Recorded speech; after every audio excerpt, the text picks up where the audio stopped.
উপকূলীয় গ্রামটা ছিল একেবারেই নিঃশব্দ, কেবল ঢেউয়ের শব্দ আর মাঝে মাঝে বাতাসে উড়ে আসা ঝিঁঝি পোকার সুর। এই নির্জনতায় পছন্দ করত ১৩ বছরের হৃদয়।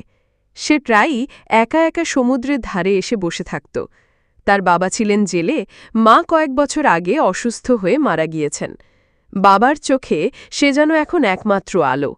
কিন্তু হৃদয়ের মনে সবসময়ই একটা কৌতূহল, সমুদ্রের গভীরে আসলে কি আছে। হৃদয়ের মন টানল সাগরের দিকে। সে ছুটে গেল সাগর পাড়ে। ঢেউ তখন বিশাল, ভয়ঙ্কর। হৃদয় সাগরের দিকে এগিয়ে যায়, কিন্তু হঠাৎ এক ঢেউ এসে তাকে গিলে নেয়।